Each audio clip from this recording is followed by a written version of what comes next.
ईस्वी का है। जब विदेशी आक्रांता मोहम्मद गोरी ने भारत को लूटने के इरादे से गुजरात पर आक्रमण किया, तब सोलंकी वंश की बागडोर अल्पवयस्क राजा मूलराज द्वितीय की माता रानी नायकी देवी के हाथों में थी। गोरी ने सोचा था कि एक महिला शासक को हराना आसान होगा, लेकिन रानी नायकी देवी ने अदम्य साहस का परिचय देते हुए माउंट आबू के पास गदरघट्टा की पहाड़ियों में गोरी की सेना को चारों तरफ से घेर लिया। रानी ने अपने बच्चे को पीठ पर बांधकर रणचंडी का रूप धारण किया और मोहम्मद गोरी को ऐसी करारी शिकस्त दी कि वो युद्ध का मैदान छोड़कर भागने पर मजबूर हो गया। यह विजय राजपूत नारियों की वीरता और रणनीतिक कौशल का सर्वकालिक प्रमाण है।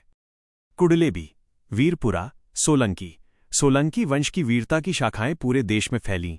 इन्हीं में से एक महत्वपूर्ण स्थान है कुडलेबी, जिसे वीरपुरा के नाम से भी जाना जाता है। यह स्थान गुजरात के लूनावाड़ा के निकट स्थित है।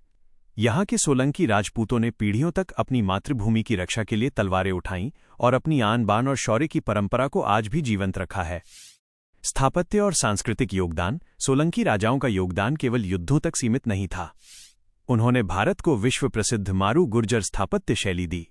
सिद्धपुर का भव्य रुद्र महालय, मोढेरा का सूर्य मंदिर और अणहिलवाड़ा पाटन का सहस्त्रलिंग सरोवर उनके इंजीनियरिंग कौशल और धार्मिक आस्था के अद्भुत उदाहरण हैं। रानी की वाव, जिसे आज यूनेस्को की विश्व धरोहर में शामिल किया गया है, इसी कालखंड की वास्तुकला का बेजोड़ नमूना है। इन मंदिरों और स्मारकों की नक्काशी देखकर आज भी दुनिया दंग रह जाती है।